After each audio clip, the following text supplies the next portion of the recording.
Hello everybody, good evening. Welcome to News Night. From dead and buried to World Cup history, as Lionel Messi's Argentina pulled off one of the greatest comebacks the FIFA World Cup has ever seen after netting 3 late goals to qualify to the quarterfinals. More shortly. Made by Lachine the first time. Well,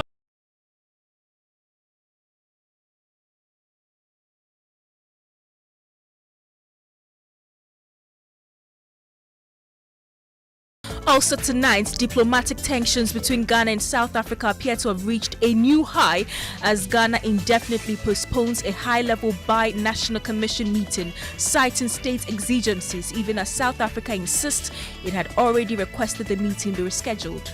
Given the outbreak of these attacks and all the issues that have arisen there, we sent diplomatic communication to the South African government that we believe it is best to defer the visit until such a time when these matters have been resolved. Two governments, two competing accounts. So what's really happened? We have details. Also tonight, over 6,000 persons disqualified in recent recruitment into security services after they tested positive for illicit drug use and showed symptoms of mental health issues. And to shock you to know that over 6,000 people got disqualified only because they were on drugs or had mental issues. More details as about 1,300 persons from recent recruitment process also tested positive for HIV. And for the HIV, 1,300. How many people did you test in for to get these figures? Because that's scary. Well, there were over 100,000. In business, total stock of non-performing loans goes up significantly to reach 21 billion Ghana cedis, ending April this year. the latest of these and many other stories are coming up shortly. You can be a part of this show by sending us a WhatsApp on 055 11 11 997. My name is Kenneth. Gyasi. My name is Gemma. Appiah. Details shortly.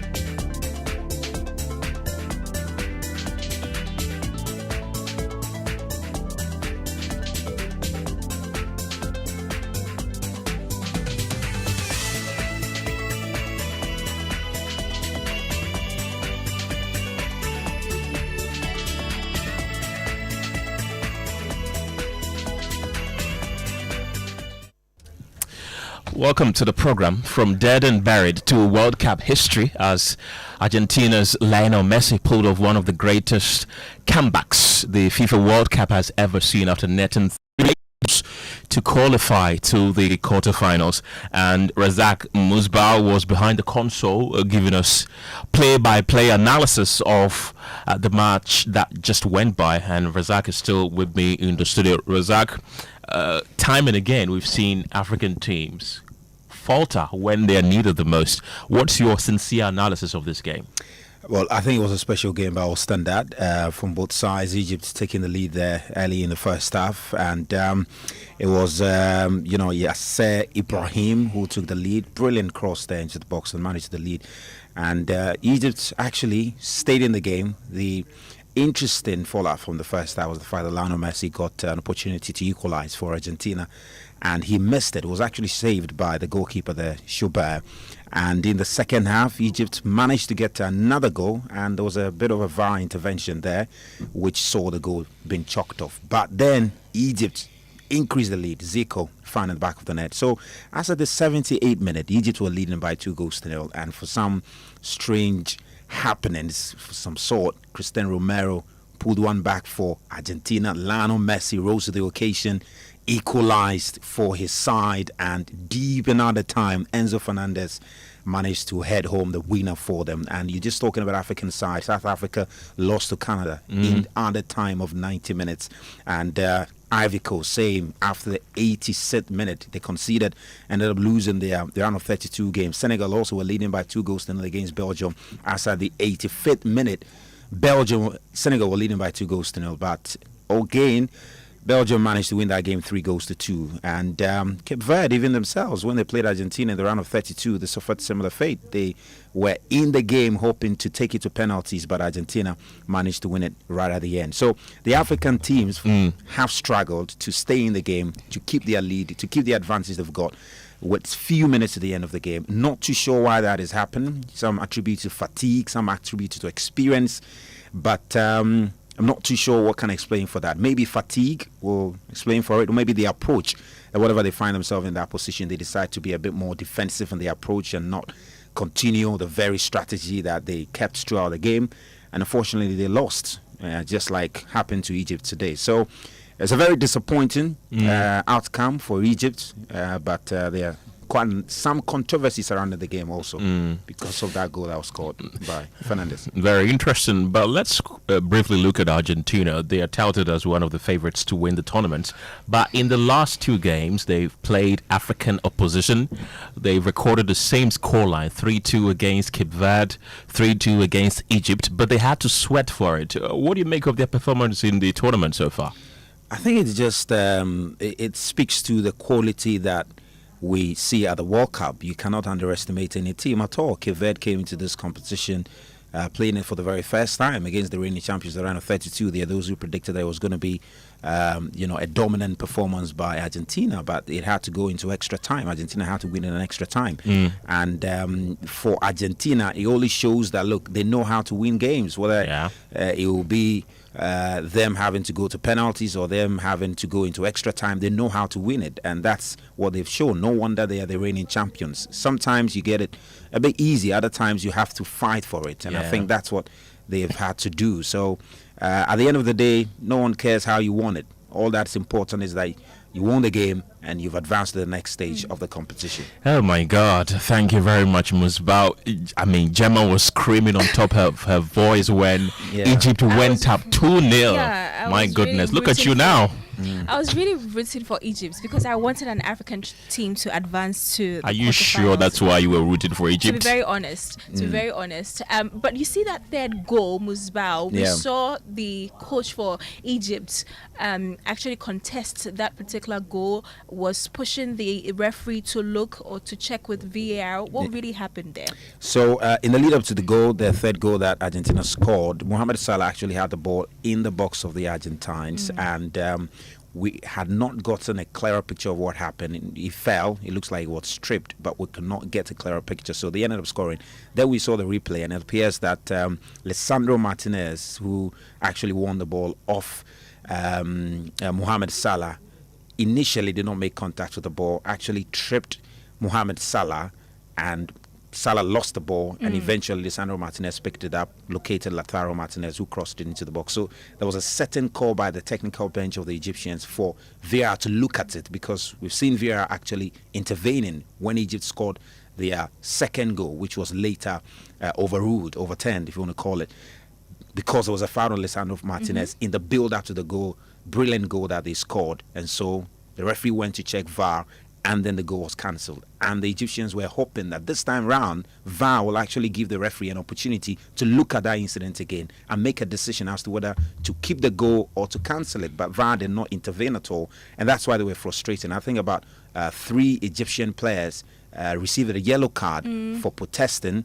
One of their assistant coaches also got a red card for protesting, and the head coach also got a yellow card for protesting. And of course, he's raised eyebrows as to why VAR did not intervene at all, especially if you consider how critical this goal was in determining the outcome of the game. You should give the referee an opportunity to look at the incident again, but it didn't happen. And was it fair? I mean, was it fair? He can't tell. You watched the game. Well, was it fair? Well, I think at the end of the day, is because bottom line is that you want to give the referee an opportunity to review the incident and to decide whether he wants to take a foul or otherwise. That's what VAR does. VAR doesn't tell the referee, is a foul or not. He says, look at this again.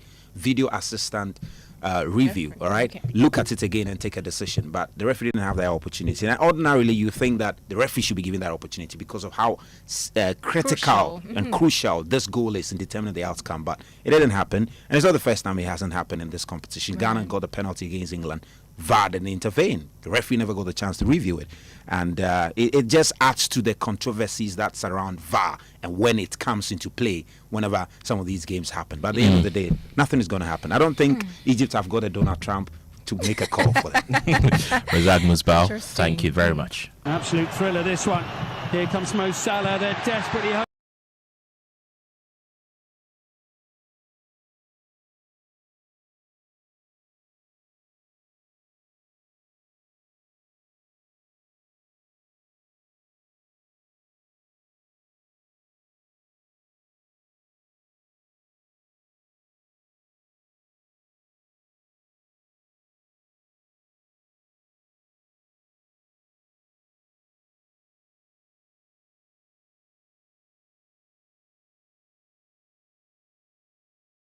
And Argentina went on to win. Let's bring you more stories this evening. Away from sports, diplomatic tensions between Ghana and South Africa appear to have reached a new high as Ghana indefinitely postpones a high-level bi-national commission meeting, citing state exigencies, even as South Africa insists it had already requested the meeting be rescheduled.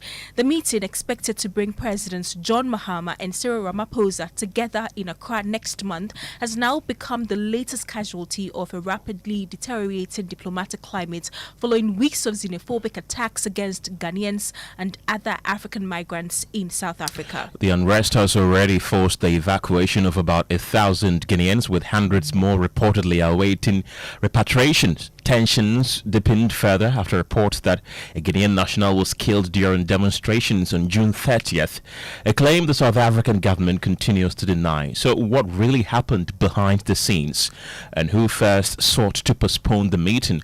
We'll hear from Government Communications Minister Felix Kwachi Ofosu shortly, but first my colleague Michael Ashali is joining us in the studio with details of the diplomatic cables between both countries.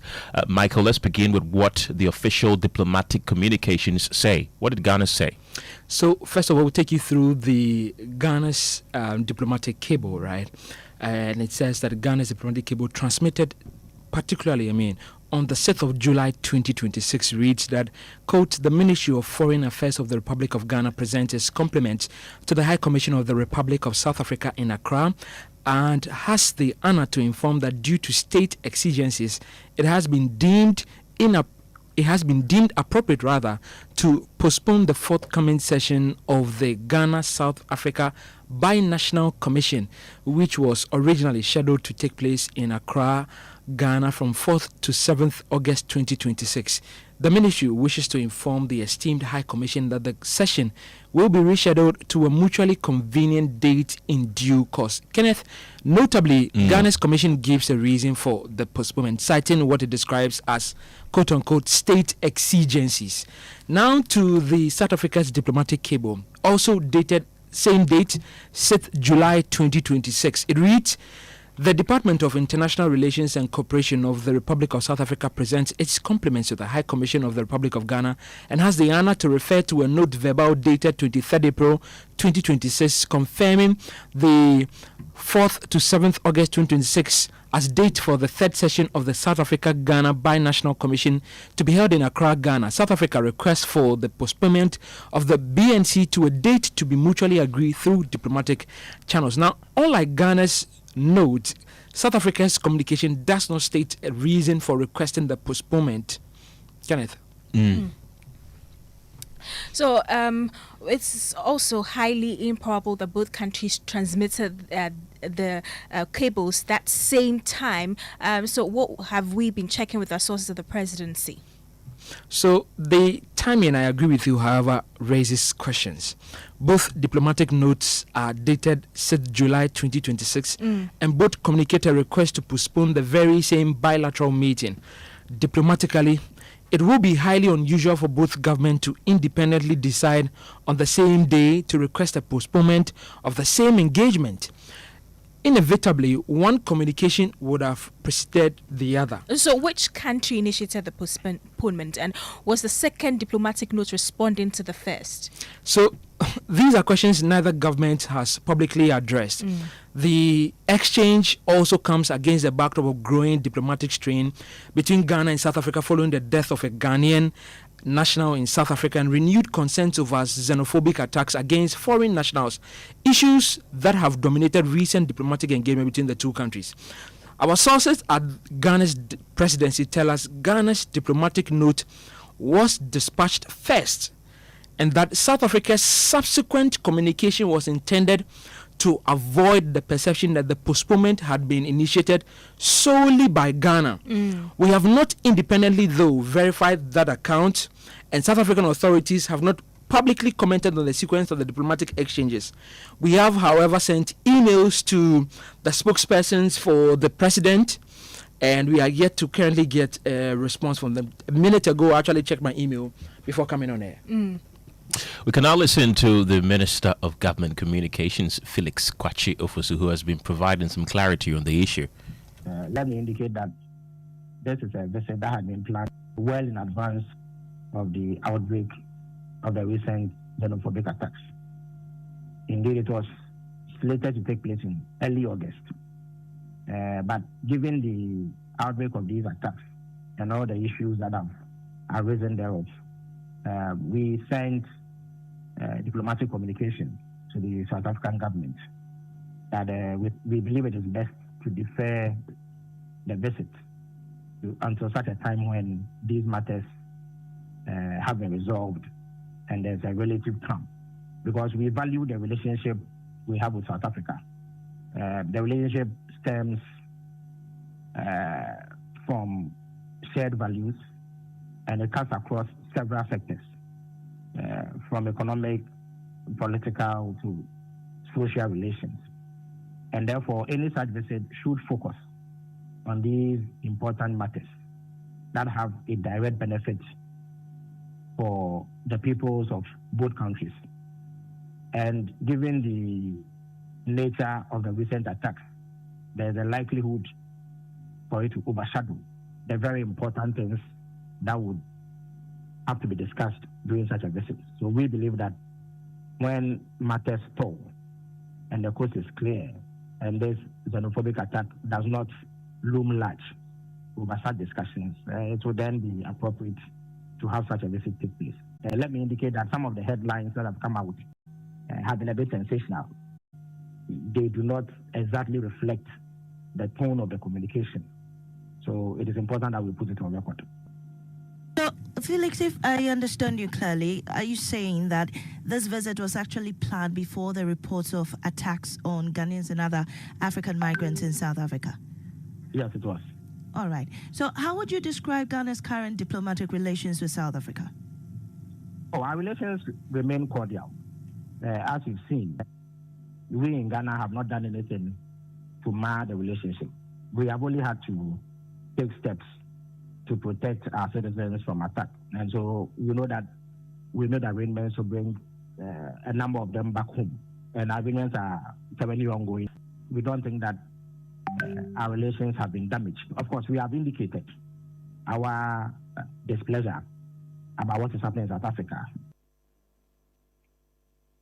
That's Government Communications Minister Felix Kwakye Ofosu there. Let's go into the telephone lines right now and speak to Nana Asafo Mission. He's the Deputy Ranking Member on Parliament's Foreign Affairs Committee. Welcome to the program. 2 diplomatic cables all claiming to have been released at the same time. Many are wondering who really, between the government of Ghana and South Africa, is being honest. Thank you. Thank you very much. Let me say good evening to yourself and on your listeners. I think I am getting some of this detail now. And from, I think around the morning or midday,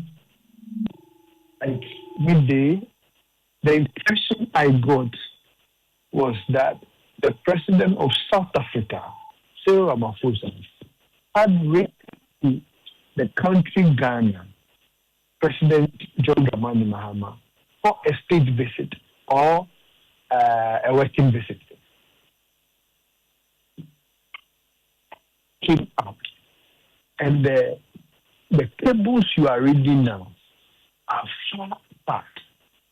Sincerely speaking, I do not know who within the corridors of government gave this indication and then guided this headline. Because the headline for me is only seeking to satisfy a certain attempt to play to the gallery, but not dealing and handling with the real issues at hand.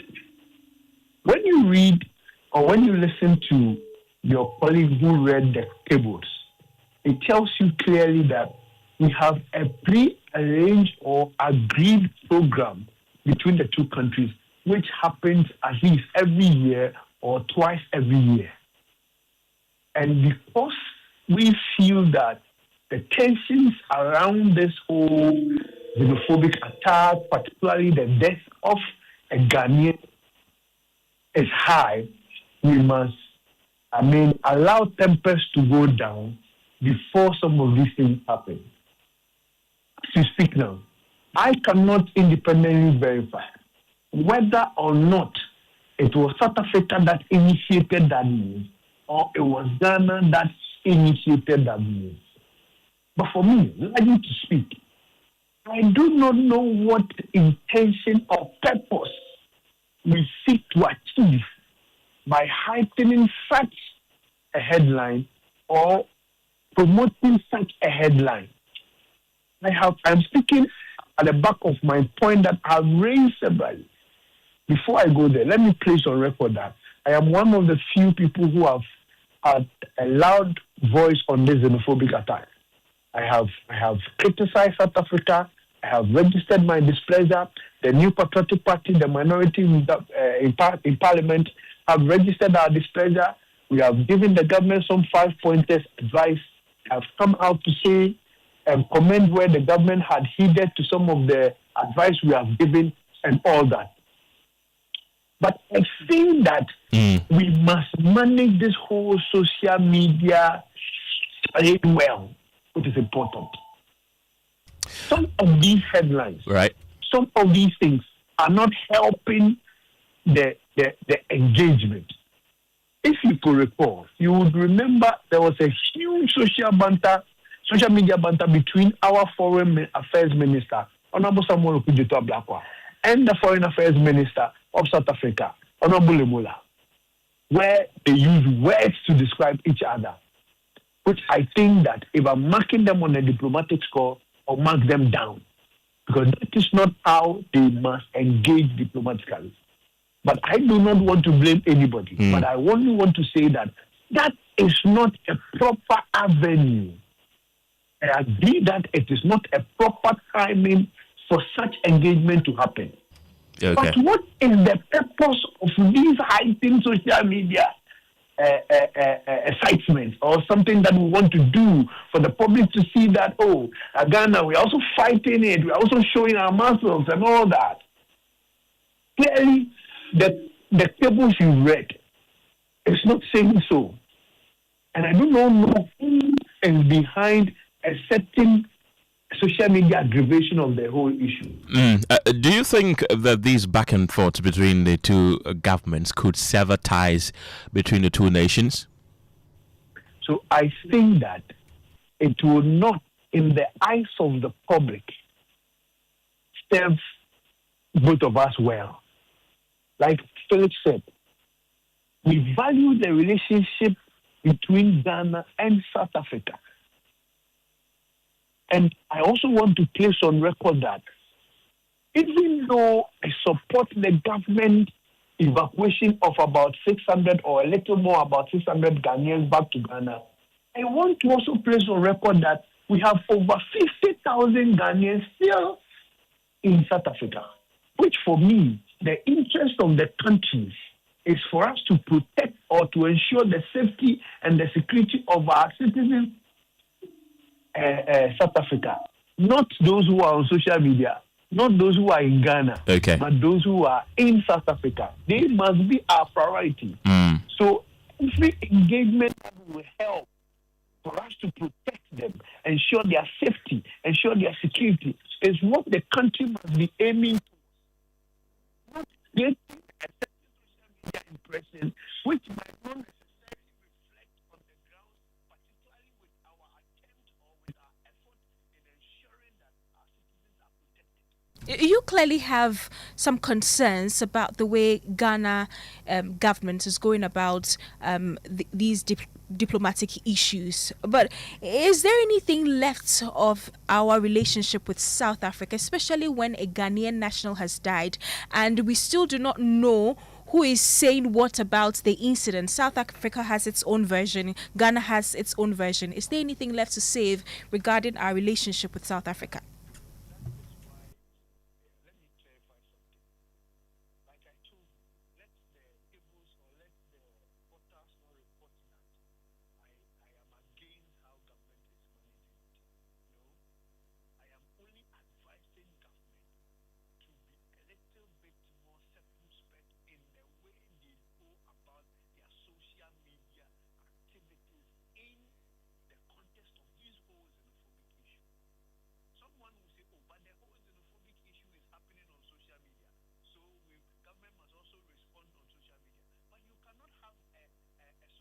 Social media.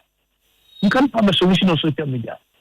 So please, I want to say that it is important that we manage the politicking on social media about this whole thing. And I've condemned the South African leadership and government. For me, I think that Cyril Ramaphosa is not showing the kind of leadership he's supposed to show. In fact, when the match people visited him in his office, I didn't see a president that is showing leadership. A president that is telling the people that what you are doing is irresponsible. I didn't see a president that is really affected or worried about the image of his country in the global space or in the continental space. And I find a problem with that.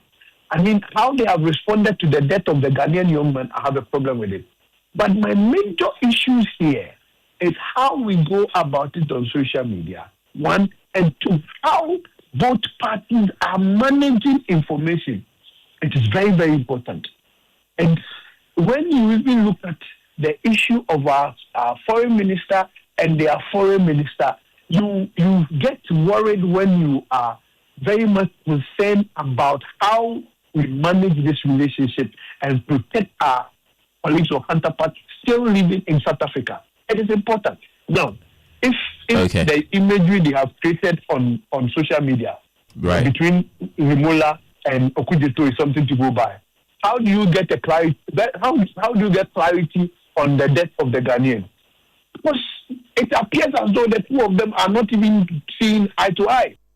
That's a question that will likely be answered another day. Thank you very much, Nana Asafo Mission. He's the Deputy Ranking Member on the Foreign Affairs Committee of Parliament. That brings us to business. George Wiafe is here with the very latest. George, what do you have for us? Well, coming up in business, total value of non-performing loans for banks reached almost 21 billion Ghana cedis as the Bank of Ghana wants development remains a major concern for the industry.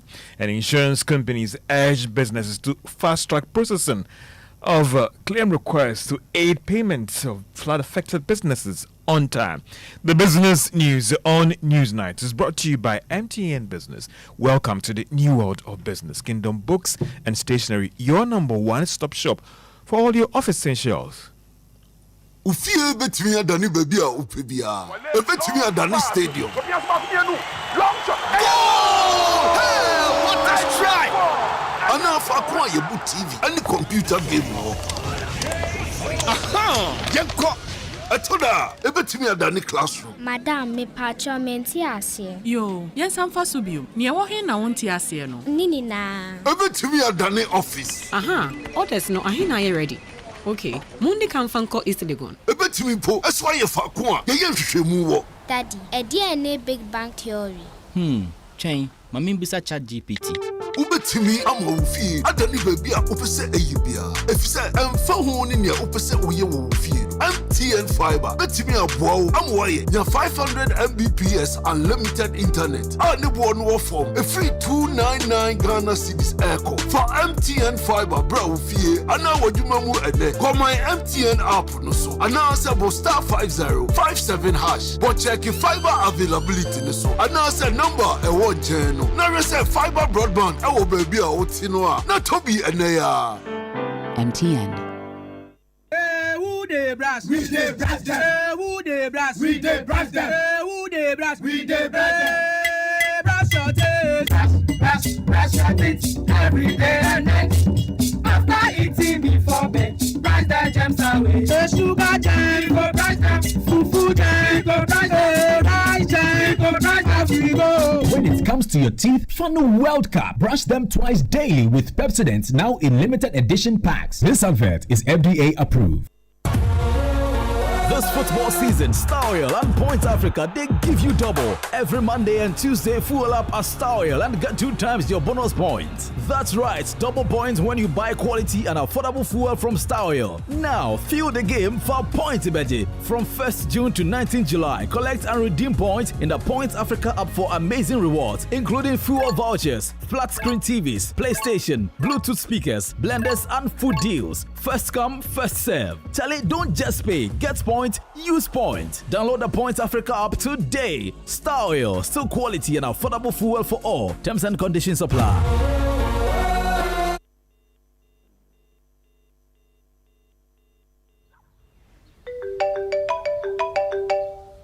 Hello, good afternoon. I am calling from your bank. We are currently experiencing a system downtime, so we need to secure your account. Please, can you confirm your account number and your login details so we can restore access immediately? Yes, your username and password, just to verify. Beware of fraudsters. Your bank will never ask for your login details, PIN or password over the phone. Shine your eye. Spot the fraud. Stop the fraud. This message is brought to you by the Ghana Association of Banks. If you spot the fraud, you go fit to stop the fraud. Make you know they lose God. You know that feeling. A hospital bill that arrives out of nowhere. A diagnosis you weren't prepared for. A system that seemed designed to confuse you and costs that keep climbing. And the stress of not knowing if you are protected. Eating isn't lost.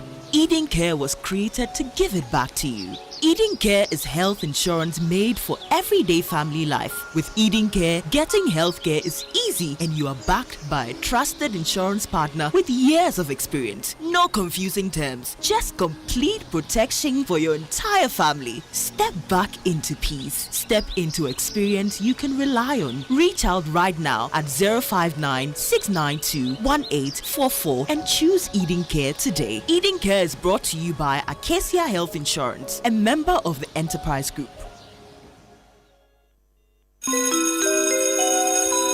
Introducing Ghana's leading pay-as-you-copy photocopier leasing company. Lease an A4, A3, heavy-duty or production machine and pay for only the copies made or design your own payment plan. Simple and tietia. That's not all. Incredibly, toners, repairs, maintenance, follow-me printing, centralized tracking all come free of charge. Remember, financial prudence is the name of the game. Folks, forget about the expensive gimmicks and be smart. Join the hundreds of satisfied clients across all the 16 regions and every sector of the economy and save over 60% of your printing costs. Visit us at www.valexlease.com or call 0244-644048. Be prudent and lease a copier. Terms and conditions apply. Valex Lease is a wholly owned Ghanaian company. Valex Lease, affordable document management solutions.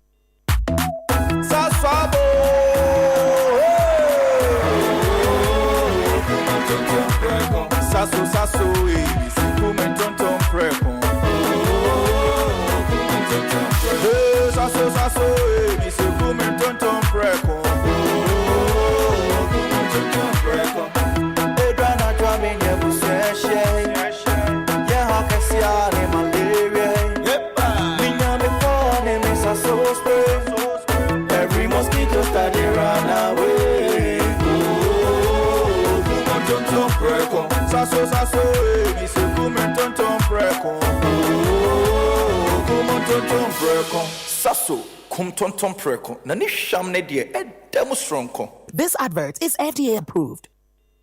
You're welcome back to Business on Newsnight. And the total value of loans that banks fear will go bad reached 21 billion Ghana cedis ending April this year.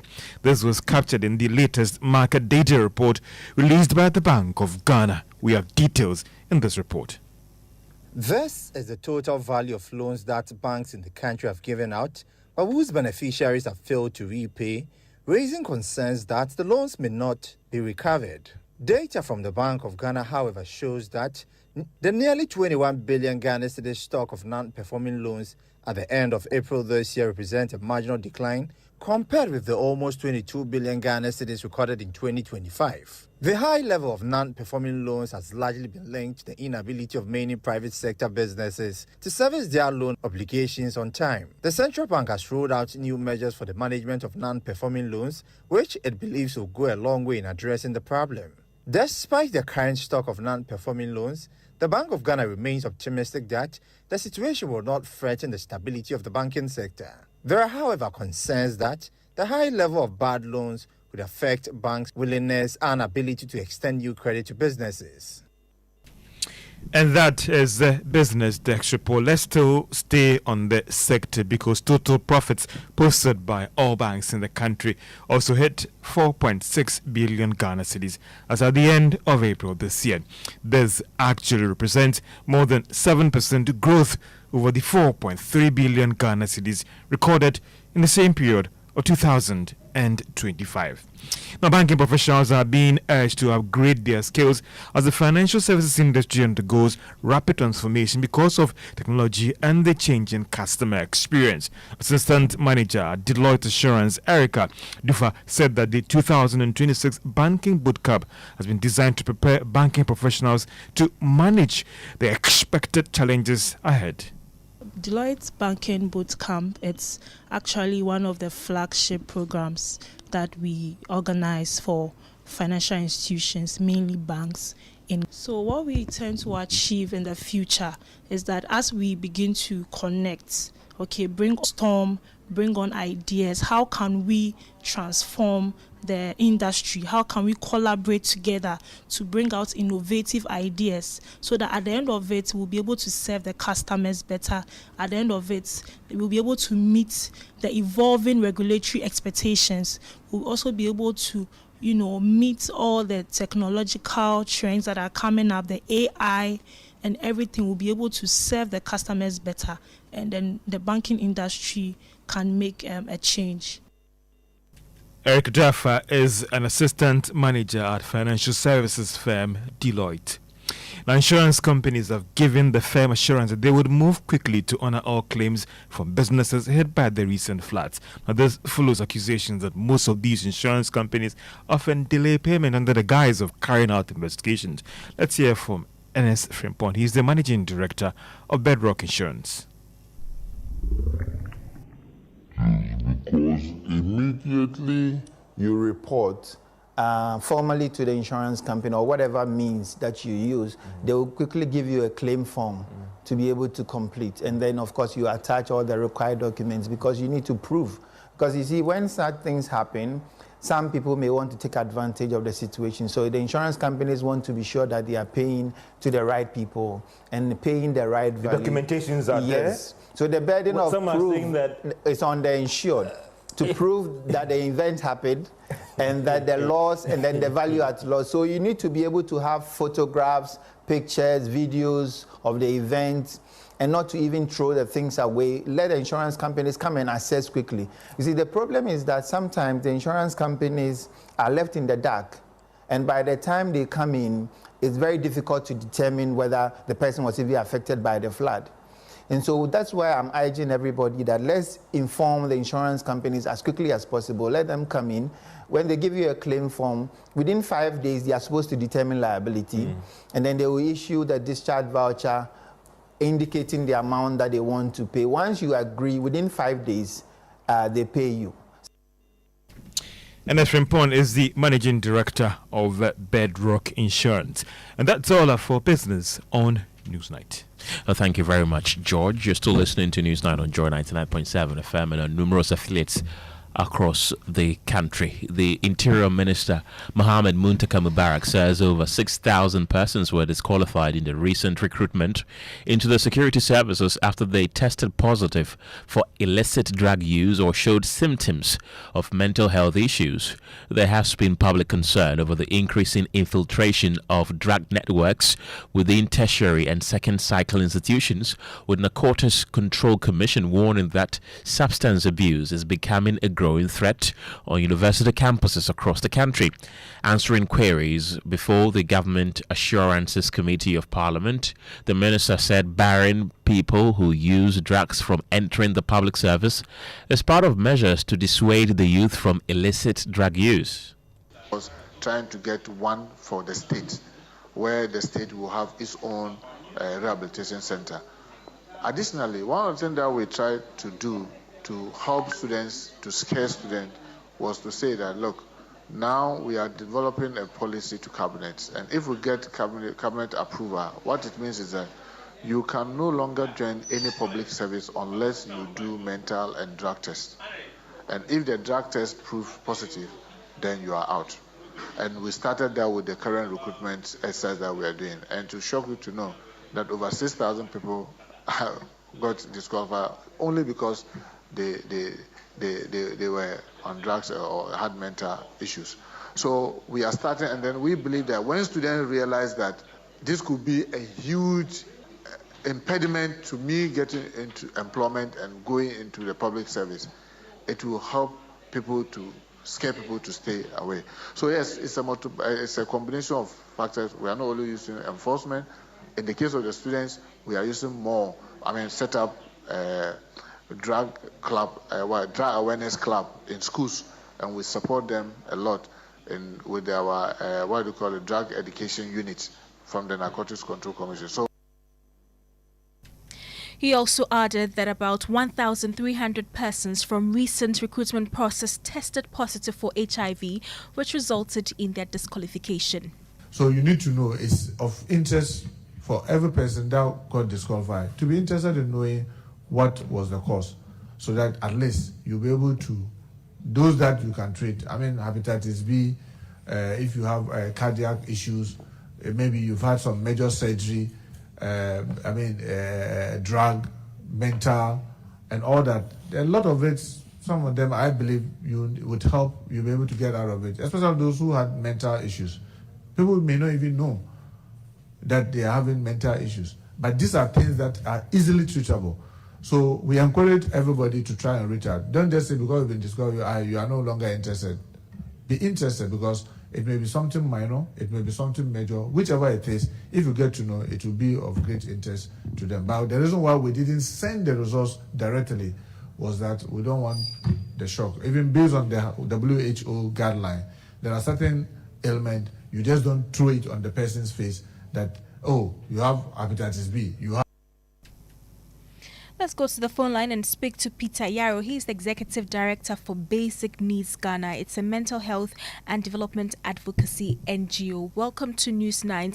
I want to take your reaction to the explanation given by the Minister for disqualifying people who tested positive for illicit drug use or showed symptoms of mental health issues. He said that it's a way to bar people from using these drugs and part of measures to dissuade the youth from illicit drug abuse. Is that a good reason enough?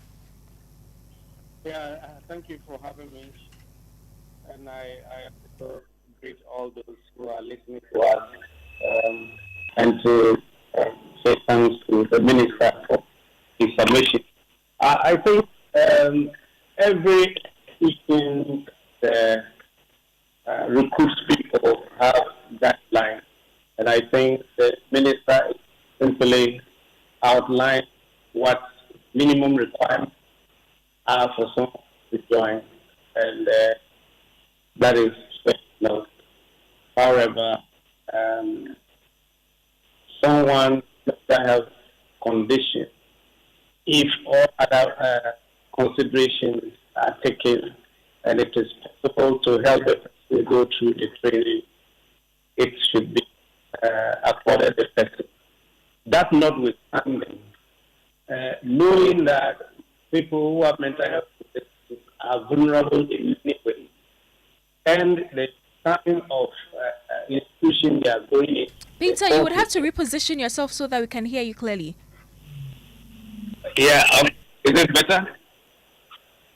Please carry on.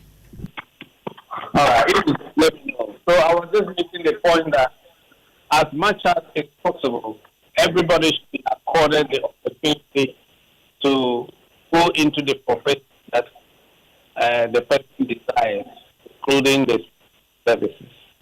However, vulnerability that people who have mental health conditions or suspected conditions that they themselves, it is in their interest not to be put in harm's way, because the security services are specialized agencies that require certain levels of resilience, of endurance.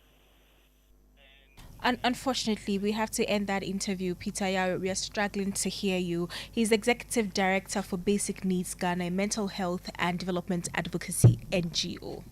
Well, that's it for Newsnight, though. But before we go, a few of the messages you've been sending to our WhatsApp platform. Sam Bannerman in the USA says, it is very disappointing seeing one of the two Africa competitors left in the World Cup exit the competition. It was very disheartening watching the game with colleagues from different countries at work. And this is from Francis. He said that in fact NDC appointees, so far as they will not listen and act fast, MPP and its agents like Reverend Intimfojo will manipulate the system and blame them and use it against them in the case of the Australia drag bust saga. Toby from Shai says that please help us inform our politicians that they are not the only wise people in Ghana. Can you imagine Ramaphosa coming to Ghana and God forbid he's attacked? At this point in time, his own security and safety is at risk.